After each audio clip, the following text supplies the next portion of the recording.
Hi there, folks. Saber4 here. Back with a little bit of an update and supplement to the Defeating the Meta series. We did 3 parts of this earlier. This is going to go into the same folder and playlist as that grouping. But here with Richmond on the way this weekend, thought we would go ahead and cover some of the other leaders that I've been asked to cover. And so this supplemental material will include Anakin, Rey, Gar Saxon, Kazuda, and Luke. So we got a lot to cover. Let's go ahead and dive on in. We'll look at how the minor meta kind of creates a major headache and what it is to look at the load data analytics for fringe decks. We'll talk about the highlighted leaders. In each highlighted leader, we'll give the play pattern, a sample deck, and then how to combat them. Those will be, as we said, Anakin Skywalker, what it takes to win, Rey, more than a scavenger, Gar Saxon, Viceroy of Mandalore, Kazuda, best pilot in the galaxy, and Luke Skywalker, hero of Yavin. And we'll give you my final thoughts. Before we get going, if you have not already, please subscribe. Really helps grow the channel. We are closing in now on 700 subscribers, which I think is pretty awesome. Thank you so much for being here. And if you have not, please hit that button. Let's go ahead and dive on in. Low data analytics. And what we say low data analytics, I talked about this a little bit in one of the first videos in the Defeat the Meta series. There were almost 860 matchups, Django versus Django. There were 700 fewer data points when we talked about Quinlan versus Quinlan, which was the next most populous matchup in the 7 majors that we've had so far. And so the percentages that you see here are only represented when we've had more than 9 games played across those 7 major tournaments. These decks were present in a lot of cases, but they were so limited on their data because Django was so prevalent that we don't have very, very clear pictures of what's there. Anakin was good into Piet Blue, good into Luke 1, good into Leia Red. He struggled against Quinlan and Sabine.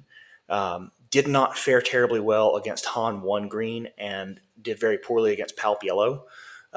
Rey beat Sabine pretty significantly, but struggled into Quinlan, and both of those were a less than 9 matchups, and that's both Rey Red and Rey Blue.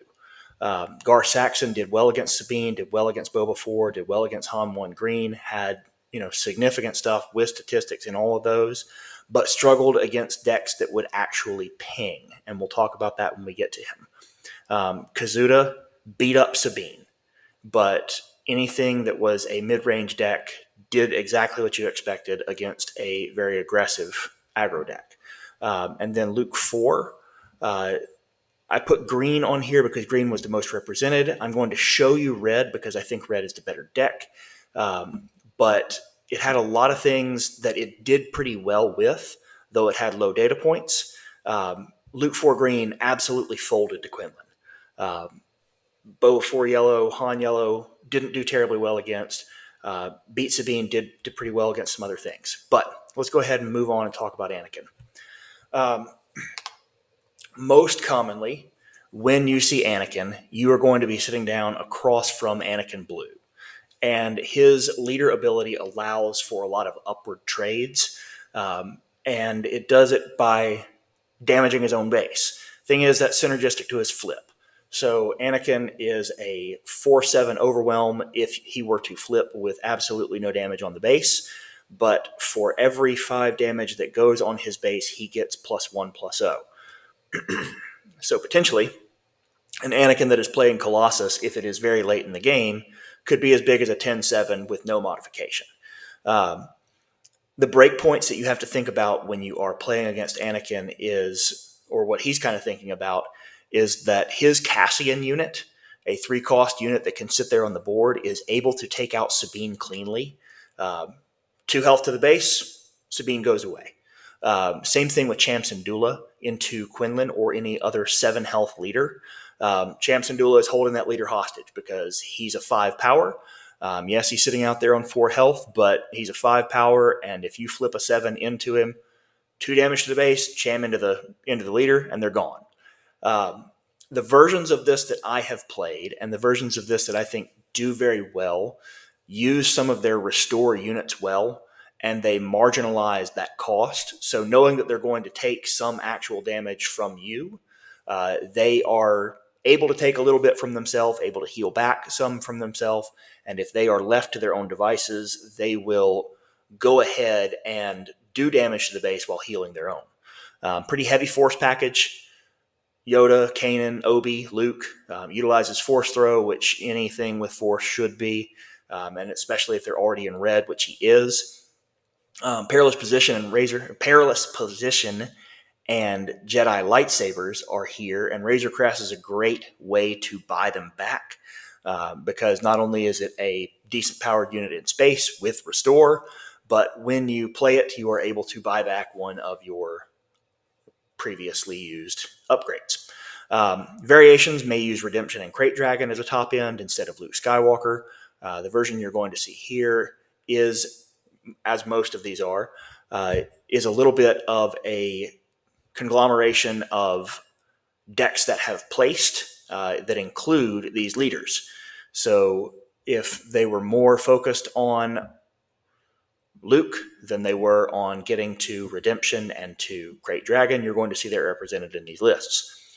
He is a very powerful late game leader, especially combined with the forces with me or with Obi-Wan. And this is a sample deck for Anakin. You'll notice that the sideboard over here, there are basically two ways that he gets played. Stila Guerrera is the other one, and I have included in that sideboard many of the tactics that are used because she allows you to go search for one. Playing Anakin with Colossus has been one of the more favored ways to do it, just because he gets the 5 extra damage that's there. Plus, you have things like the Red Squadron X-Wing and Queel to be able to draw cards. Units like Moisture Farmer, which you'll see again with Rey, are there because that's, with Anakin, that's a 2/4 for nothing. He did 2 damage to his base. He healed it right back with the Restore. He did 2 damage to a unit, and he's got 4 health on it. Your first Force unit is Yoda at 3, and Yoda with a lightsaber, and especially Yoda with a lightsaber and Anakin's ability, is able to clear some really big hurdles because that will attack as a 7 that did -2/-2. So Yoda with a lightsaber is able to hold big leaders hostage. Perilous Position, as we said, is able to buy back with Razor Crest. Big things that this deck can do include using the forces with me. With one of their force units out, drop a couple of experience on something, give it a shield and attack with it. It's a very tempo play for a deck that is a little on the slower side at times because they want to get a 6-cost leader on the board. But then they also have things like Bravado in here. And so once Anakin gets to the board, if he suits up with a lightsaber and you don't have a way to just dead stop him, he can overwhelm something and then swing again with Bravado because that's a single action, or that's a single pairing in a flip turn to be able to put a 3-cost Jedi lightsaber on him, run him through something, play a 3-cost Bravado.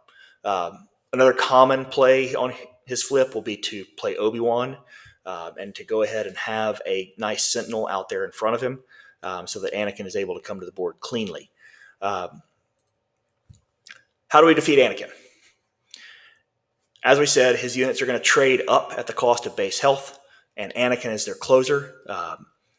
Exhaust or removal denies this deck its greatest asset. The silver bullets against this deck are exhaust events, and there's a lot of them. A lot of them come with yellow, especially if you're playing yellow villainy. No Good, Cat and Mouse are good examples. Bamboozle will play with any yellow. Unexpected Escape is out of blue. And then Cunning, just the card Cunning, is a nice play to go ahead and exhaust Anakin. You can use defeat events. You can use Rival's Fall, Power of the Dark Side if Anakin is alone. And if they are flipping Anakin onto the board alone, then you have probably done a great job. You can ECL Wrecker into him, and you can ECL Wrecker into him in a way that you remove Anakin and something else. So that's a nice 2-for-1 if you are able to push Wrecker that late, or if you're able to hold your ECL that long. Decks like anything that is blue-green villainy can bring Darth Vader and a Death Trooper, and that combination will be able to take him down cleanly, as will Maul. It is very likely, if you are facing the Anakin Force Restore package, that you are facing a base with 40 plus health. Because if they get off 4 attacks between Restore 1 and Restore 2 that are out there, and a 35 health base, you're going against 40. And if you're playing with a 25 health base, there's a huge cushion there. Clearing or exhausting units that have Restore on them earlier in the game can help mitigate that. But then, as always, remember that if you are exhausting a Force unit, that does not mean you are in the clear, because Force Throw exists in these decks, and it is a nice way for them to kind of counterpunch, even if they have an exhausted unit. Let's look at Rey. Rey is going to feel a little bit similar, especially in red, as she will be shown, but know that Rey also operates in blue fairly well. The basics of Rey are to put an experience token on something, and you like things that are good, high value for cost units, which is to say R2-D2 is the highest statted 1 cost unit you're going to find. Now, he's a 1/4. That means that Rey can put an experience token on him at that same turn, and turn a 1/4 into a 2/5, and that is a very powerful turn 1 play. She can further put an experience on him, make him a 3/6, and you've sunk a total of 3 resources into it, but most 3 resource plays are 3/5s at best. And so you're still ahead of curve with a R2-D2 that you've spent 3 total resources on to get a 3/6 unit. As a result of her action and her action kind of churning, Rey is likely to play without initiative until you start talking about her late game units. She is not a terribly strong 6 cost deploy, sitting at only 6 health and 2 power. But she does have a very powerful ability in Restore 3, and on attack, she is almost always going to give herself that first experience token and become a 3/7.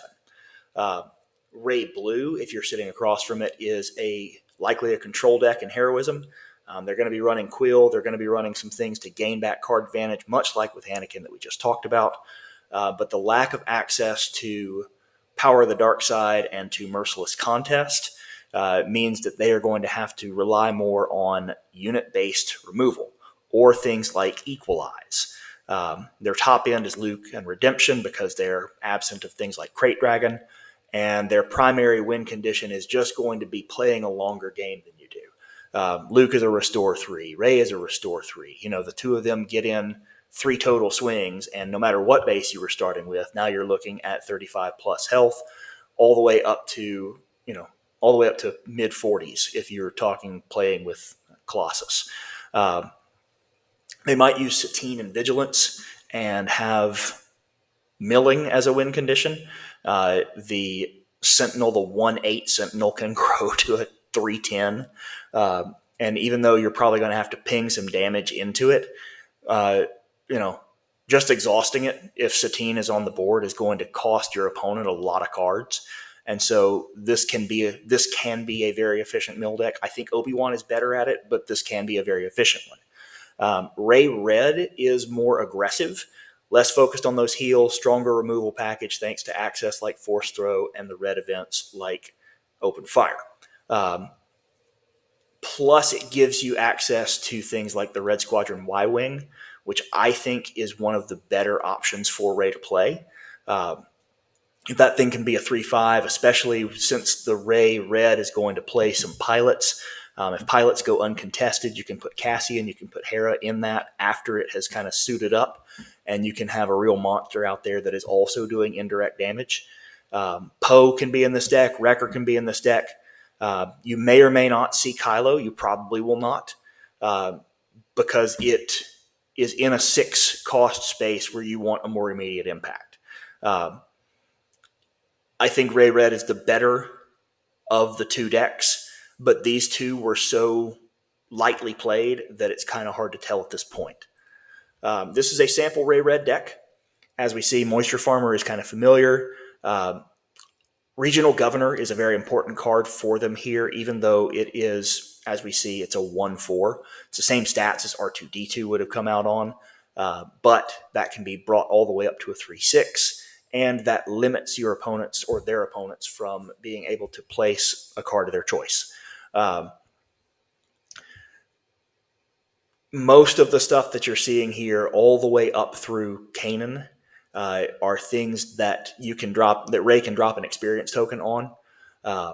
And that makes this a slow deck early, as we have discussed. But this one closes out with 4 very powerful units when we talk about Poe, Luke, Redemption, and the Krayt Dragon. Versions of this that include Cham Syndulla are playing a nice counter to ramp. But if they're playing against control, you'll see them bring in things like Profundity. As you see here, a couple of Rivals Fall, a couple of Vanquish, a couple of Takedowns, some removal events. This version did not run Open Fire, opting instead for Force Throw.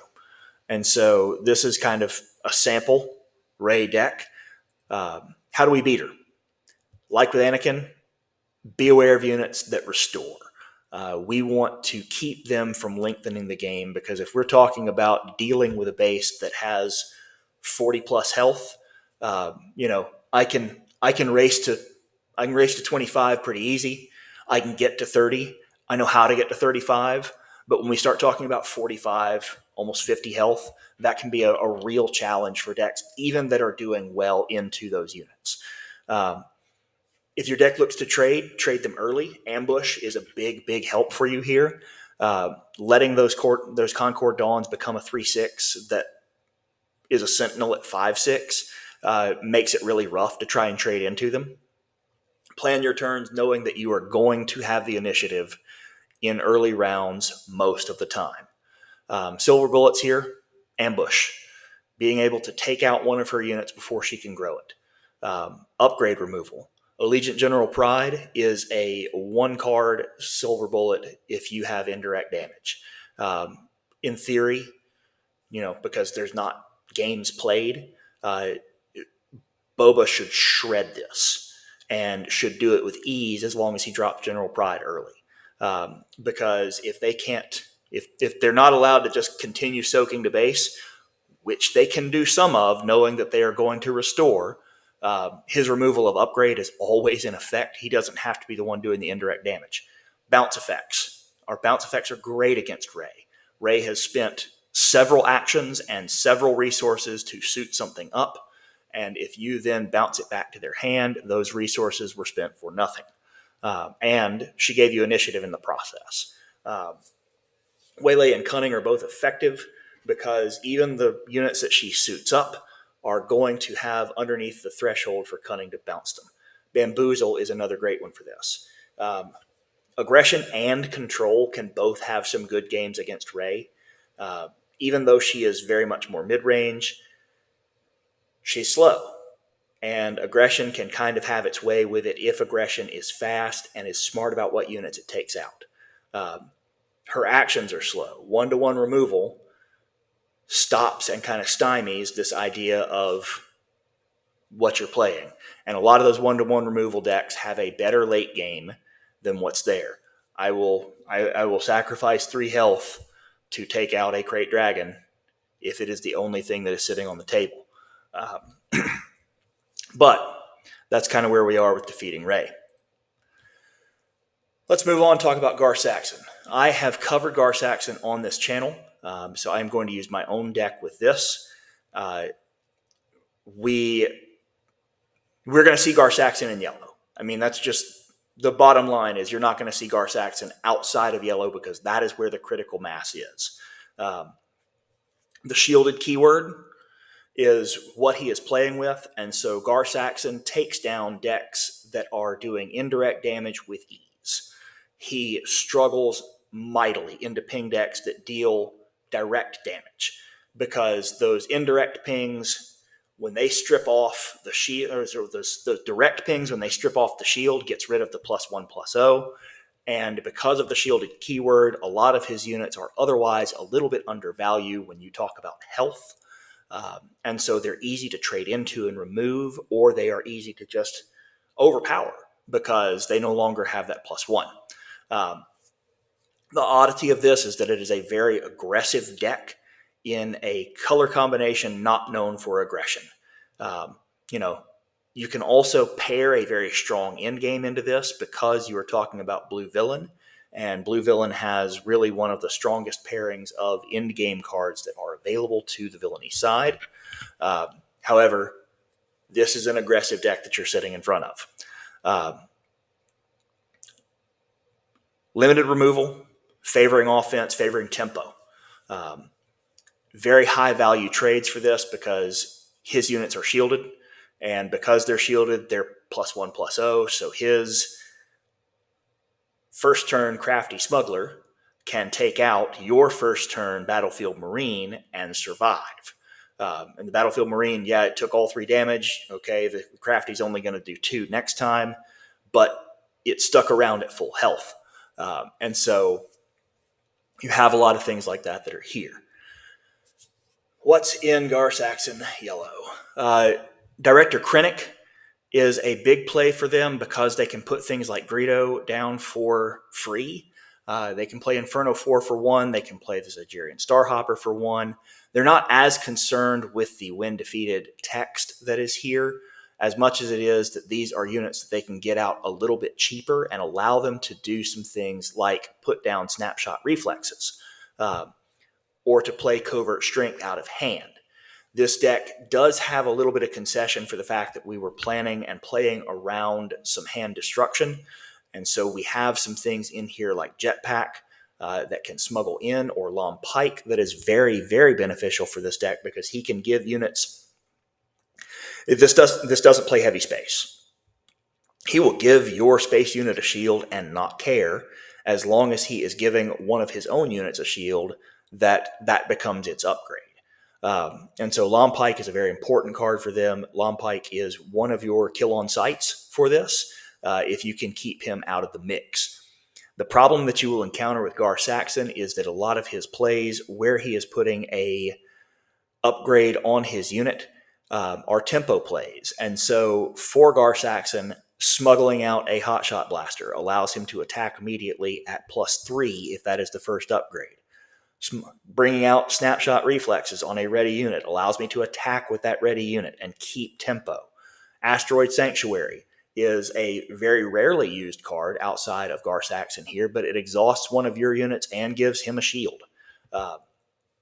So there are very tempo-oriented plays that are here.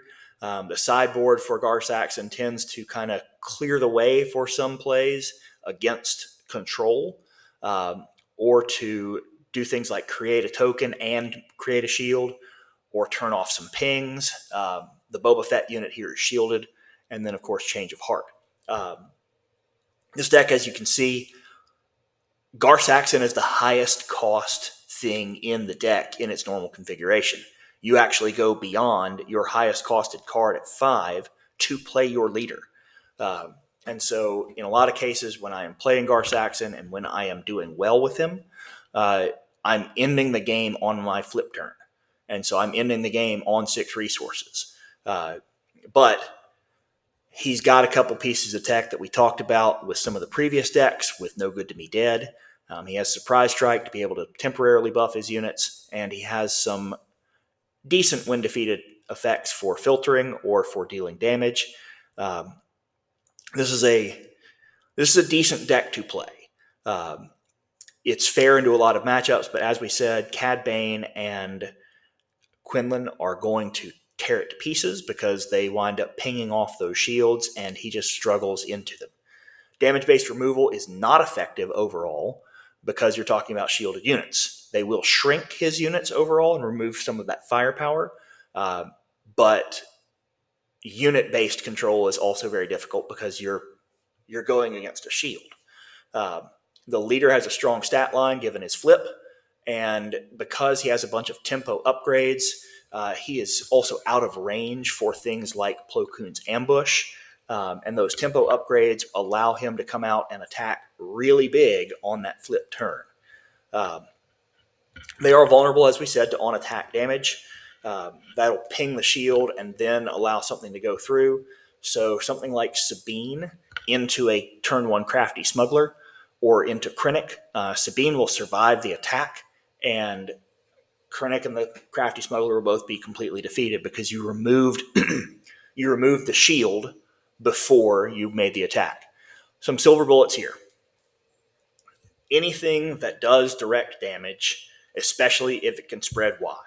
Overwhelming Barrage, ID-2000, or even the Juggernaut, are all great things because they can spread wide and remove shields. I don't really want to spend my resources, if I can avoid it, just defeating shields, because shields came out for free. So where I want to defeat things, if I have to, is to defeat Snapshot or to defeat the Blaster. But be aware, if we're talking about a turn where Gar Saxon is on the table, he might just take those back to hand. Hot Shot Maneuver is a great silver bullet here, especially if your unit has a couple of on-attack abilities. You can Hot Shot Maneuver, remove a couple of different shields, and then go on about your day attacking through with the smaller units. One-to-one removal gives him problems, and Saboteur gives him problems. There's not a huge volume of Saboteur cards that are out there, but they will defeat the shield along with attacking the unit. Kazuda. Kazuda is one of these who has not seen a ton of play, but probably will surface as one of the faster and more aggressive decks that are out there. I've seen a lot in Kazuda Red. I have not played a lot in Kazuda Red. I prefer him in Double Yellow, and as a result, that is the deck that we are going to show here. He is a possible addition to that kind of fringe meta because of that ultra-aggressive playstyle, and because he plays faster than the aggro decks that are out there. And because of that, if aggro tends to be the thing that, that is able to win, if we're looking at things and we're thinking Quinlan's going to be the major player, and we think that the way to beat that major player is to go with our next pillar up and talk about control, well, how do we beat control? Aggression. Here, with Kazuda, we have one of the very fastest aggression decks that we can get. Plays well in multiple colors. I like his play lines best in yellow because of the card Cunning. Uniquely, he enables me to turn off the negative effects of cards, and then he action stacks as a leader. So I'm able to turn them off and then take the next action. And so, on my first turn, if I have the initiative, I play a card, you play a card, I turn off I turn off an ability and then I claim. Or, that's the thing that he's able to do, is to take the next action. I don't know where that went. Let's see what happened.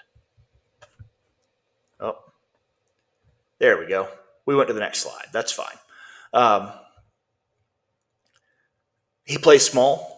I stop resourcing on 5 or 6. He can play very aggressively because of the Stolen AT Hauler. It's the largest 3-cost unit in the game. Falcon is a very strong turn 2 play. Stolen AT Hauler is possibly even stronger.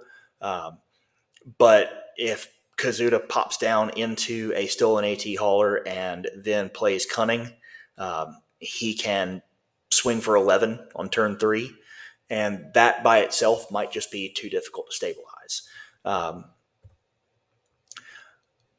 Again, with this deck, what I have done is that I have given you a main board, and my sideboard is essentially an alternate version of this where you are playing a little bit more hand control.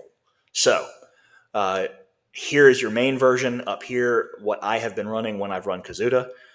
You see there that there are multiple units that can come out at one.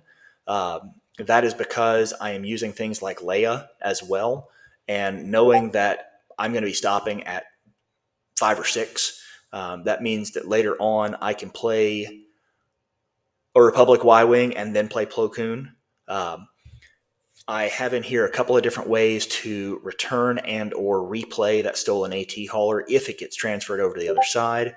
I have things like my fugitive Wookiee who has a bounty, or Fireball that damages itself, or the contracted hunter that is defeated at the end of the round. All of these are targets for Kazuda's ability should you need them. Cunning is a masterful play in here. Exhaust a couple of units, especially early on. Give something a +4, make it where it is very difficult for your opponent to stop that stolen AT hauler from crashing in. Turn off the Falcon's tax, drop Han on it, put something else out there on the board and attack. He has a lot of things that he can do very early in the game and is a very, very aggressive leader in this configuration. Your sideboard, as I said, is for more control. It is a hand control option that is very similar to what you see in Quinlan Voss or Yellow Han, but with a little bit speedier, though smaller leader. How do we beat Kazuda? Force him to the ground. Kazuda wants to be action efficient, and it is not action efficient, nor is it in his best interest to be on the ground as a 2 when he does not have the on-attack ability of Sabine. That drops one out of his attack, and it forces another unit to attack in order for him to maintain his speed. Playing the mid-range game is a way to beat this. You know, he does well into control. He does not do well into mid-range. The one unfair unit that's on the field is that stolen AT hauler, because it is the biggest 3-cost unit in Star Wars Unlimited, bar none. And it's in space where most other units are significantly smaller. So long as that single unit doesn't beat you, Kaz's late game will not. And so, as I said, you know, if that thing goes out there and it swings for 11 on turn 4, you might be very difficult to stabilize. If you can do something to keep that from happening, you might not have really any trouble with Kaz at all. Silver bullets here. Saboteur is very limited and is not a part of his main strategy. And so, you know, you could, if you're playing Kaz, get some things in here that might help with that. But really, there's only a couple of units that are good options for staying this low. Ambush. Remove a threat before he has the opportunity to act with it again. Yes, he action stacks, but he doesn't action stack by deploying something and then. He does his leader ability and then. And so if you can remove the unit before it has the opportunity to have its negative effect removed, you can win a stolen AT hauler. You can go ahead and eliminate Fireball. You can eliminate a lot of his plays by ambush. As a pilot, Kaz is vulnerable to upgrade removal. I have played against this deck with a deck that was playing double red, and they deployed Kaz into a vehicle. I immediately played aggression, and Kaz went away, and I was able to grab an AT hauler because I also did damage to it. I was playing Luke at the time, and so I didn't even bother to attack it. I attacked the base with a space unit and then pinged it with Luke. As we said, as a pilot, Kaz is vulnerable to upgrade removal. Aggression works wonders. Bamboozle works wonders. Control will struggle. Mid-range should be fine. And if you can make your control deck play more like mid-range, you will be fine. Finally, we're going to look at Luke Skywalker. I have seen this deck in green. I play this deck in red. This deck has been featured on this channel in red. Multiple versions are viable. Blue is viable. I prefer the red one. I built the red one. I like the red one. That doesn't mean I'm right. All of them have kind of the same basic concept. Drop fighters, fight small, attack, use Luke's ability to ping, and then, if at all possible, put Luke in a fighter. Because that allows him to really, really start clearing the board. He makes any fighter big because he's a +4/+5 pilot. which is one of the largest possible pilot stat lines in the game. But he also does 3 damage to a unit on attack, which means that he can just kind of clear the way with a lot of things. He generates a huge amount of value from ambush fighters, even if they don't stay on the board, because ambush fighters still activate his leader side ability and allow him to ping something else. So even if your ambush fighter does not completely take something out, even if it does 1 less than its full damage, you can still come back and ping it with Luke and remove it.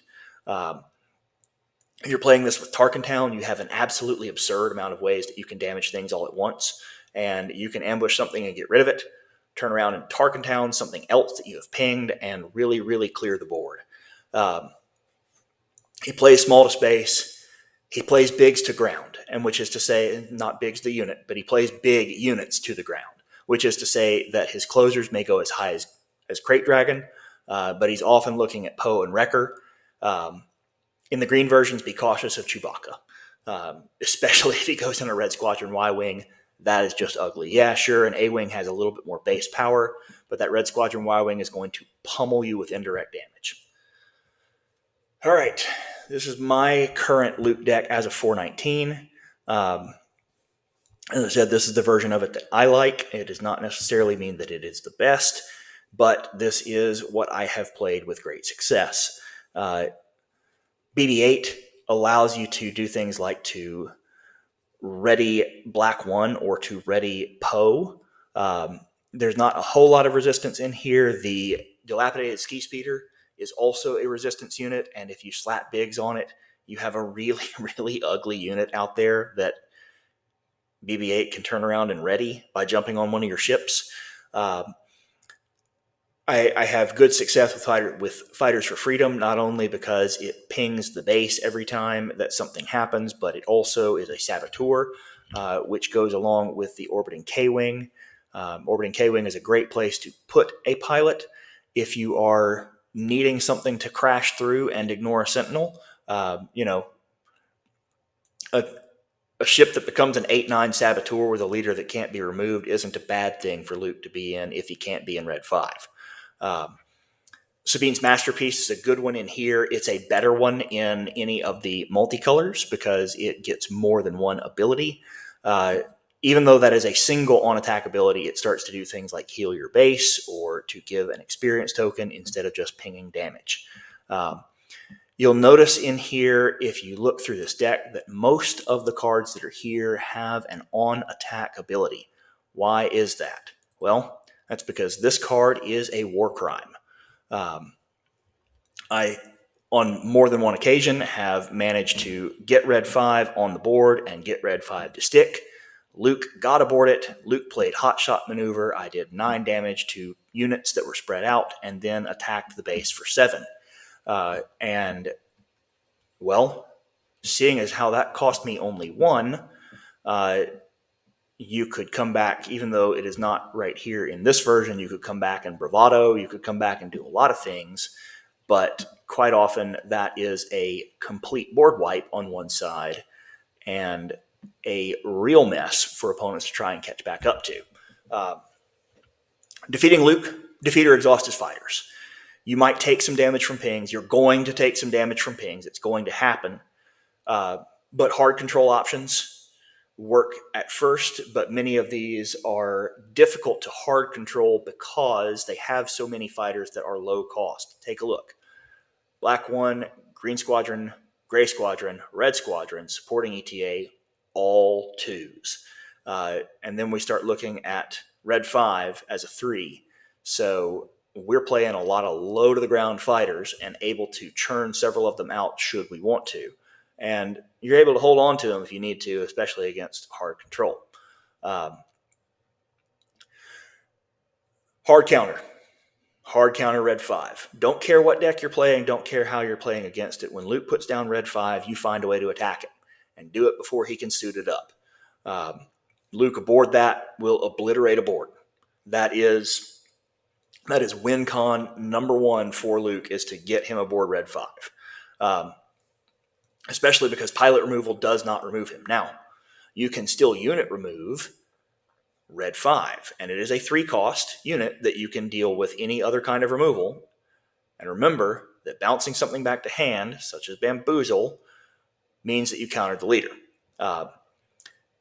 Shoot down works on most fighters. It does not work on red 5 with 4 health, but shoot down plus a ping will get rid of it. Bamboozle will get rid of anything that does suit up a little bit. Exhaust effects, it is very, very easy to go ahead and do that.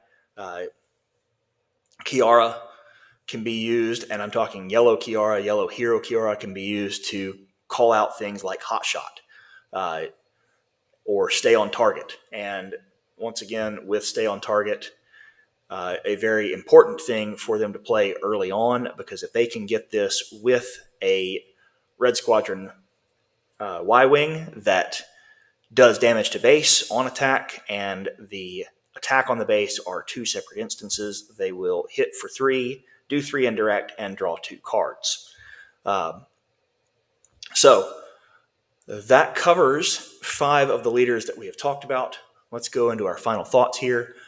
Number 1, check out the series if you have time. Take a look. We covered Quinlan and Sabine. We covered we covered Control. We covered Han. We covered Bosk. We covered a green and blue villainy shell. And we covered Cad Bane all in these. And so these are all kind of archetypes that we covered, talked about the pillars of the game and how to attack them. That playlist will be in the description, along with the deck links that are used in this video. No one deck. If one deck is good into everything, then the game is poorly constructed. No one deck should be great into everything, but a well-prepared player can be equipped to handle most things. I hope that with you watching this channel and listening to what's going on and taking some of this advice and play testing, that you are a well-prepared player able to handle most things. If you are going to a big event, if you're going to Richmond, good luck. Don't take something new just because you've watched a video on it. Take something that you have reps with. And if you like some of the tech that's in here, or if you are seeing something and you think that it is a good addition to your deck, practice with it before you put it on your deck list for Saturday and hopefully into Sunday. You can fine-tune your deck based on the suggestions, but please pilot something that you have practiced. It is a much better situation than going in cold with something that looks like it should work. So thank you for listening. Thank you for subscribing. Good luck, and we will see you next time.